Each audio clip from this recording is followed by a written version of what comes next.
โบเอาไปซีอยู่เพิ่นนะเบาเจ้าอยู่พุ่นเป็นนี่ได้สีอันนั้นเฮาเพชรกันคือว่าห้องสีเพิ่นพอเจ้าก็มีอยู่บ่แม่นบ่ห้องสีเข้ากันสีห้องสีเข้าก็เพชรคือกันห้ากับเพชรโดนแล้วเฮาถือเข้าแล้วก็ถือเข้าแล้วก็พอเฮาว่าอย่าไปซีเข้าในนี้แล้วว่าเฮาซื้อเฮาให้สะดวกเฮาเองแล้วเฮาก็เมื่อแล้วก็ให้คือห้องสีก็ให้เลยแบบพอแท้บัดเฮ็ดแบบนั้นเฮาก็บ่ฮู้ขนาดเฮาทางยา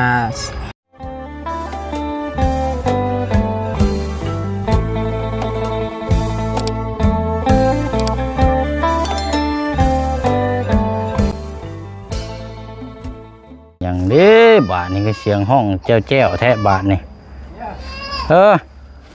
เป็นนี่ไร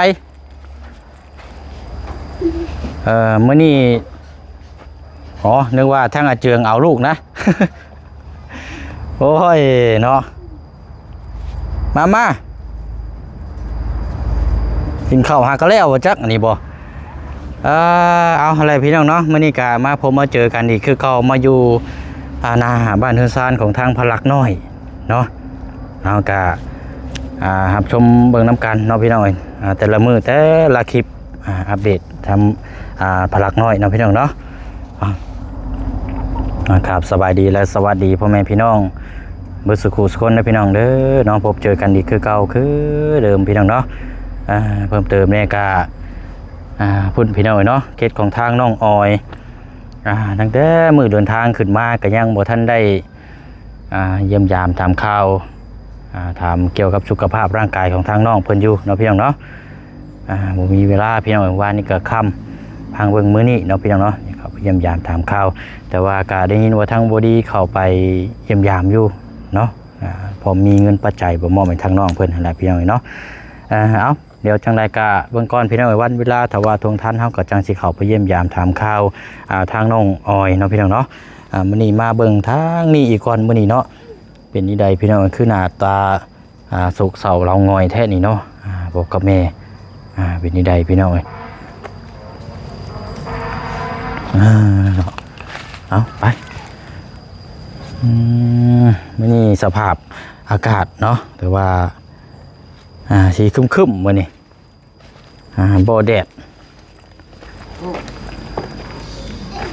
ว่าสิให้น้องเพิ่นเมื่อตัดหญ้าให้อยู่หักยังบ่ว่างอยู่ก็เลยเบิ่งก่อนพี่น้อยเนาะ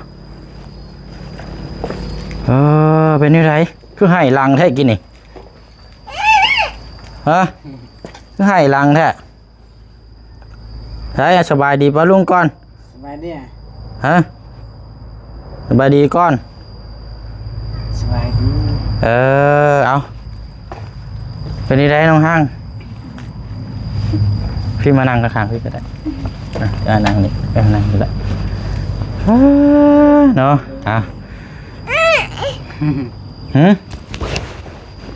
หมูได้ชื่ออย่างว่าฝากเลยมือนี่เอา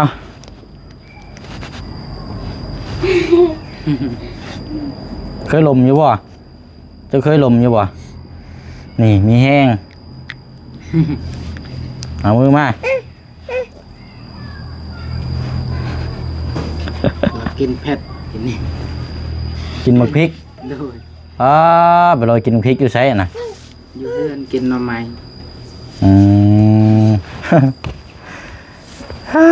เนาะกินบ่ได้อันนี้เด้อเอาบ่ได้ซื้อยังมาให้เอาเงินนี่แล้วไว้ให้ซื้อกินกับข้าวอาจจะซื้อก็ต้องพนมนุ่มมาแล้วยันบ่าบ่มีกับข้าวเอาใจดุงกับใจดุงเอาแล้วสบายดีปลาลูกนั่นเอาเอานี่วะเอาเล่นก้อนเลยจังน้อยลุงเสียวเด้อเจ้าเล่นก้อนโอเคเนาะโอเคเด้อดินก้อนเด้อบ่มีเบิดแล้วนี่บ่มีหยัง มีแต่พุงข่อยนี่แหละนี่พุงเปย์ใช่ไหมเมื่อนี้กินข้าวอยู่ เนาะเอาช่วงนี้เฮ็ดงานเรียกหยังสะอาดเจือง ไปเสียยาให้ ยังบ่ทันแล้วอยู่เนาะ ดู หากะมานี่พ่อนี่กะ บ่นี่หากระมือแต่เอาปี เอาไปเอาปี ดู ปีอยู่ใช้นี่นะ อยู่ชวนเฮา ชวนเจ้าอันบ่ ดู อ๋อเอาปีมาขาย ดู เป็นนี่ได้ไร่เท่าใด ได้46,000 46,000 เนาะ โลเท่าใดเดี๋ยวนี้นะ โล1,200 โล1,200 ดู โอ้ปีบัดแพงกว่ากล้วยเนาะ ดู เป็นอยู่ได้มันคือแพงกว่า แบบปีมันเขาเอาไปเวียด แสดงว่าปีนี้ก็เจ้าบริโภคนี่มีหลายชนิดที่เฮ็ดกินแบบหลายกว่าอันที่กล้วยนี่เนาะ ดู แต่ว่าส่วนหลายนั่นนำเข้าเวียดนี่เวียดนี่ก็เจ้ามากินเส้นเนาะ ดู แบบว่าตามห้านค้าทั่วไปในซอยส่วนหลายนี่จะเน้นเป็นหัวปีจะบ่เน้นเป็นแบบประเภทพวกอันเป็นผักบุ้งประเภทพวกนี้พี่น้องบ่ค่อยเห็นปานใดตามห้านเพอห้านก๋วยเตี๋ยวหรือว่าห้านหยังต่างๆนี่ไม่ได้ใช้หัวปีเบิดเลย ดู อืม กินกับปี เนาะ เวียด มันก็แซ่บไปอย่างหนึ่งได้เนาะ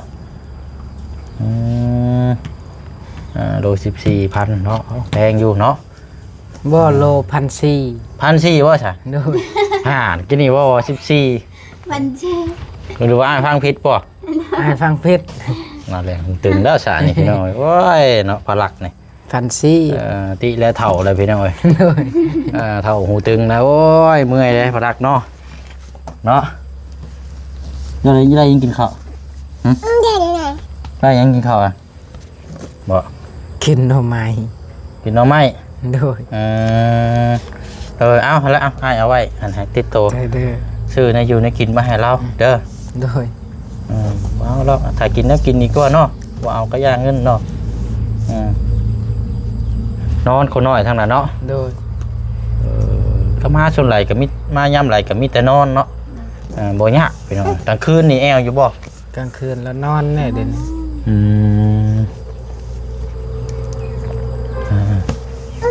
ถือว่านอนสะดวกสบายอยู่ทางนี้เนาะ ดู กับบ่ได้แอวบ่ได้หยังใหญ่มากนี่คือพ่อได้หน้าตาแขวตานี่คือพ่อเราเริ่มกวาง บางครั้งว่าคือพลัก ฮะ บางครั้งคือพลักว่า คือบ่ได้อันนี้นะ จืดโปะ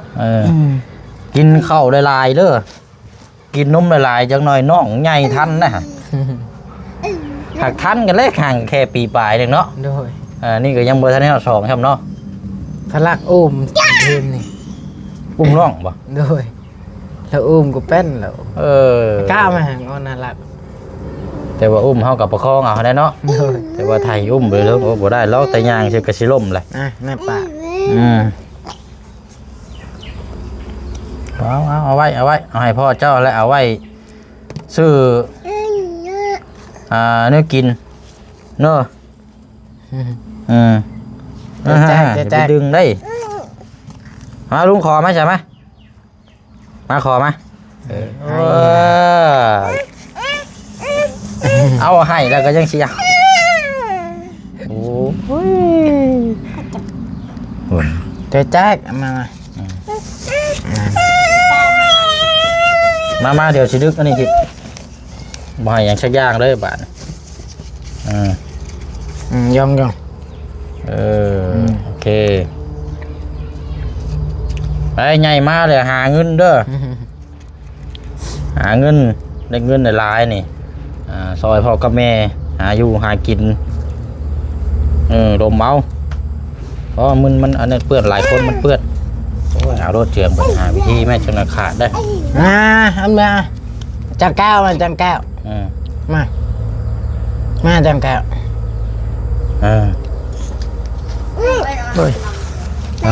เนาะเอาได้กันไหมตัวนี้ด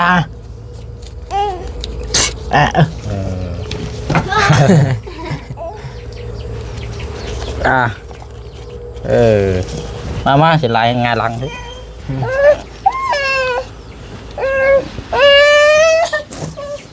โอ้ยเนาะเป็นยังไงสับไปตำแล้วบอกเข่ามานี่ ตามแล้วน้องห้างบ้านนี่เราตาม ไปตามอยู่ไสน่ะ เฮือนเขาเจ้า เพิ่นน้องนางนี่บ่ โดย คือบ่เอาไปสีอยู่เพิ่นว่าบ่าวเจ้าอยู่พุ่นเป็นนี่ได้ สิอันนั้นเฮาเพิดกัน เอ้าสังว่าแท้บ่เราไปเอายาลมมาให้เราเออ อืม เนาะว่าใกล้เฮือนน้องแช่นบ่ โดยเพิดย่อนตัดกล้วย เป็นยังไงคือว่าพิษยอดตัดกล้วย เพิดแหละแบบเราตัดแล้วก็ตัดกล้วยตัดพร้อมกันเราบ่ได้แบ่งเฮาก็บ่อยากติดอีกแล้ว อ๋อสรุปแล้วนี่ภัยถึกหรือภัยพิษ เฮาก็พูดกัน เอ้า แบบสมมุติว่าเฮาไปตัดเราให้ตัดเนาะเฮาก็ไปตัดกล้วยเราบัดเงินน่ะบ่ได้มีสำเฮาเราเอาหมดเลย เอ้าก็แสดงว่าเจ้านี่ก็มีแต่พิษเวียกซื่อๆอ๋อหั่นเฮาก็บ่ได้พิษเด้อซะเนาะตามหลักในปกติที่ผ่านมาเราต้องเอาเงินให้เจ้าบ่ โดยเราให้ หั่นอันนี้เราบ่ปล่อย ไป เจ้า ตัดแล้วก็ปั่นกัน อืมอันนี้บัดบ่ได้เงิน โดย ก็เลยพิษกันตัวนี้บาดนี้ โดยเฮาแบบดนแล้วบ่ได้ลินเฮือนละ ม เฮาก็เลยยาน แต่ก่อนตะกี้เนี่ยเจ้าก็ไปสีเข่าอยู่ฮั่นเนาะ โดย นี่ก็เลยอันว่าเฮาบ่ถือกันกับบ่ติได้เนาะ โดย ไปบ่จักสินเท่าใดเอาแล้วลงรถ แม่แซงนั่นน่ะ เอาแล้วลงครับไปเอารถ ปะ เอา เอ้าน่ะ โอ้ยเนาะเมื่อยดิเออเนาะเด็กอันคือว่าห้องสีเฮือนพ่อเจ้าก็มีอยู่บ่แม่นบ่ห้องสีเข้ากัน อยู่ซี่เลย ห้องสี พอ เข้า เฮาก็เพชรคือกันห้าก็เพชรดนแล้วเพชรก็พอเฮาบ่ได้เต็บบ่ได้ไปเล่นเลยเฮือนกับเจ้า โอ้ เฮาถือแล้วข่าวนี่ถามเบิ่งน้องหังเฮาถือข่าวแล้วก็ถือข่าวแล้วก็พอเฮาว่าอย่าไปซี้ข่าวในนี้แล้วว่าเฮาซื้อเฮาให้สะดวกเฮาเองแล้วว่าเฮาก็เมื่อแล้วก็ให้ คือห้องสีนเราซื้อเพื่อซื้อสะดวกกินในครอบครัวเราเอง โดย วันนี้เจ้าไปสีน่ะเราบ่ให้สี โดย แต่หึงนะบ่นี่นะ โดยเฮิงแล้วเฮาเมื่อแล้วก็เฮาให้ถามเบิ่งน้องหังว่า บ่ยินน้องฮังเว้าให้ฟังอยู่แต่ว่าคร่าวๆเมื่อวานนี่นะเออ เฮาเมื่อแล้วก็ให้เลยแบบพอแท้บัดเฮ็ดแบบนั้นเฮาก็บ่ฮู้ขนาดเฮาทางยาให้เสียมก็บ่มีเราแบบคนตอกเสียมเป็นเราบ่ให้จักอันเลย แต่ว่ายามเวลามีอยู่มีกินที่เจ้าก็คือว่าแวงให้เราอยู่บ่แม่นบ่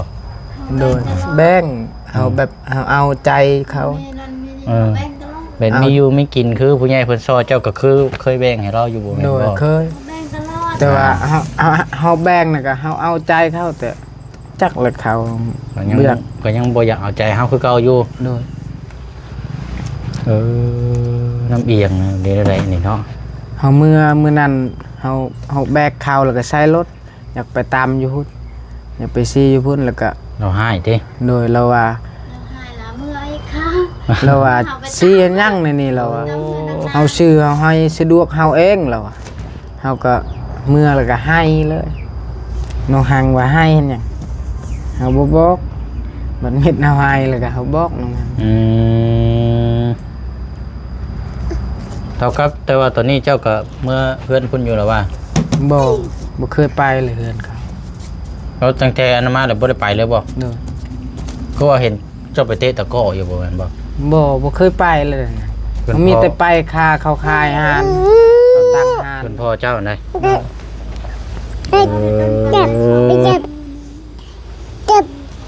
แบบนานๆที่นะเนาะ โดย แต่ว่าแบบสิไปแบบนั้นนี่บ่ได้ไปแล้วบัดนี้เนาะ โดย อืม แบบพอก็ไปกับเราบ่ชนขนาดลานนี่มาเราก็บ่ได้อุ้มพลักมันเล่นคนเราก็บ่ได้อุ้ม อ้าวเนาะเจ้าเอ้ย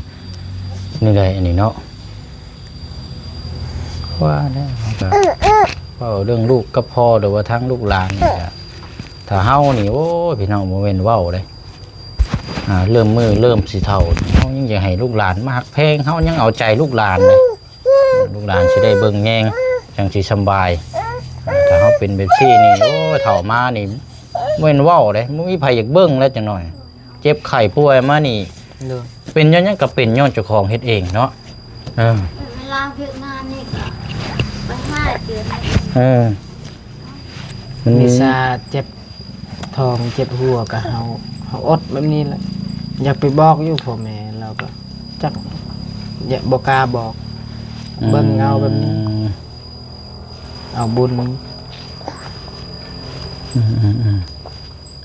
นะอันนี้คือจังหวะนะอันก็คือให้เว้านะจังใดก็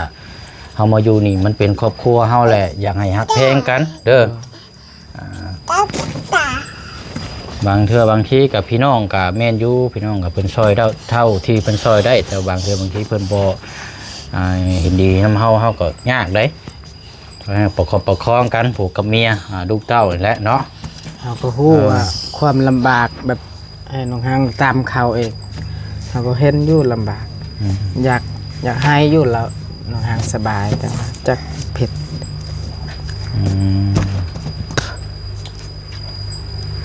พอแท้บัดเฮ็ดแบบนั้น เฮ็ดสีเข้าซื่อๆเนาะ โดย มันก็บ่ได้ปานใดนะ เฮาจักบัดฮอดถือเข้าแล้วก็ถือชอบนำบัดเมื่อบัดไปฮอดพุ่นแล้วว่าอย่าไปซีเด้อข่าวในนี้แล้วว่าเฮาตกใจเมื่อกลับคืนเฮาให้ กลับมาแล้วให้เลย โดยให้จนฮอดเฮือน โอ้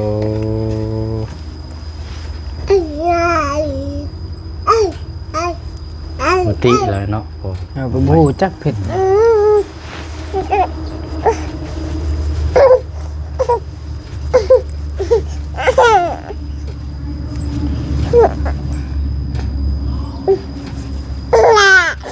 ถึกใจเพิ่นหลายเนาะเอาละตามเมาเอาละเนาะคอยเฮ็ดเอาอีดอกน้องหั่งเฮ็ดเลี้ยงลูกก็ยังได้อยู่เนาะทำข้าวมื้อเด็กมื้อน้อยได้อยู่ดอกแต่ว่าเว้าเรื่องมันผิดกันจังซี่นี่ก็จักยากแหละเนาะ ทำไม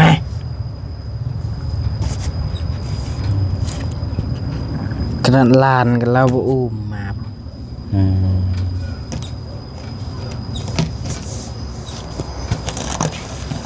มีแต่อายเฮานั้นจะดีเราจะดีเราก็อยากไปอาบน้ำในนี้ตลอดมีหยังกับเราบอกซ้อนเฮา ให้ผู้ที่มากน้ำนี่บ่ผู้ที่ว่าเมียปลาล่าบ่ โดย เรามีเงินยืมเงินเราคือเรามีเราให้เราก็คือเลยคือแบบปู่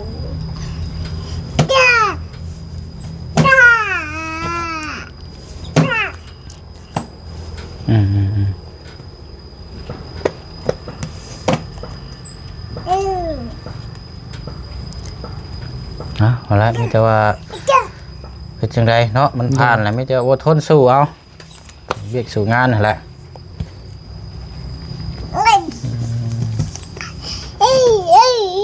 ไปจักยังร้องนี่เล่นอย่างเดียวนี่บ่ฮู้หรอกว่าพ่อแม่เป็นหยังเฮ้ยเหนื่อยเลยใช้อันยาลมลุงอยู่ใช้กินนี่บ่ไปเอายาลมอยู่ใช้น่ะ ต่อยไปนะ ใช้เบิ่งยาลมลุงอยู่ใช้เห็นบ่จะยูน้องใช้กินนี่ ตีหายตีไปไปเปิดก่อนเสียวมา แต่ป้านักกี่ป้า วิธียามอยู่ว่าเฮ็ดเอา เราเป็นเราหูมัด เก่งให้ลุงเชียงมาให้ลุงมา ให้ลุงอ่ะ มาแม่ พูดให้ลุงพุ่นก็ได้ มาใช่เด้อ ให้อีกจริงไหม เบิ่งชี้แน่ มันถือกินในสิบ่เอาหรอก เรามากอลิไก่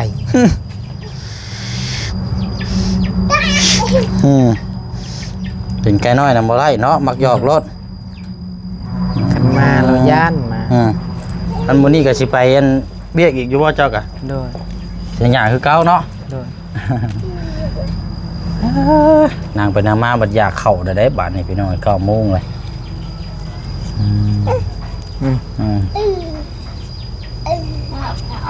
แล้วอันกับข้าวแล้วตอนเที่ยงก็ยังสามีกินอยู่บ่เจ้าก็ไปซื้อมาให้ลูกก่อนก็ได้ โดย ก็จังไปเฮ็ดเวียกซื้อมาให้ลูกเมียก่อนเดี๋ยวจะสิซื้อเอา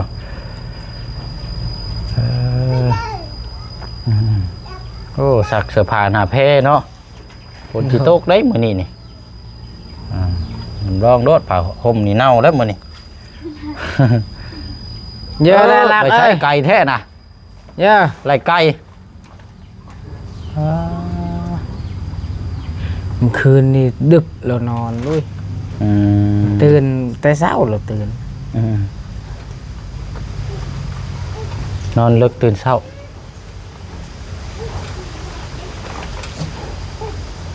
แต่ยังนอนประมาณ9 โมงนี่จากเมื่อคืนนี่ก็สอดของเมื่อ6 โมงเมื่อย โดย มันเบิ่งอย่างเลยมันบ่สบายนะเกี่ยวกับทางร่างกายเนี่ยฮอดหนองฮอดในเนี่ยเกี่ยวกับศพเปื่อยเนี่ยก็เลยเมื่อย เยอะมาลักมาย าก็เลยนอน อันไม่มา ไปเสยเด้อหั่นละลุงไปหากินข้าวก้อนบัดนี้ โดย หากินข้าวก้อน มันมา หากินข้าวกินน้ำก่อนเด้อข้าวต้มหน่อไม้ดิเฮ้ยไปกินดิเนาะเอ้ย เรากินเผ็ดให้เอา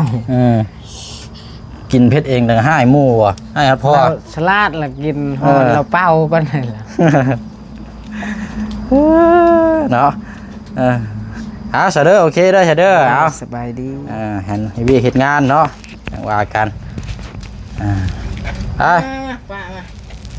เอาเงินให้พ่อนะไปซื้อให้กินมาให้เดี๋ยวจังไปเฮ็ดเวียกให้ลุงบ่ได้ซื้อหยังมาเลยเพราะว่าจักสิซื้อหยังเอาไว้ซื้อรถเองเลยจะง่ายบ่โว้ยเนาะเดินทางเด้อ ไปเนาะ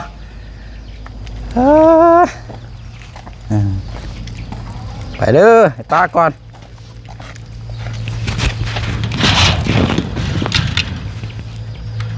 ใช่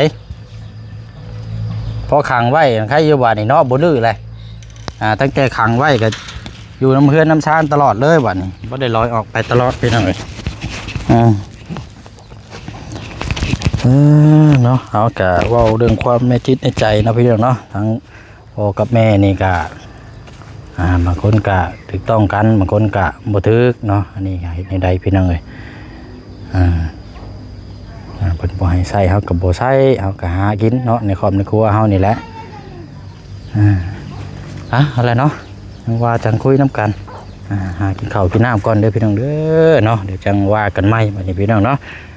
ติดตามเป็นงานเบิ่งน้ำกันอีกเนาะบ๊ายบายเด้อพี่น้องเด้อเนาะเบิดสุขสุขคนสบายดี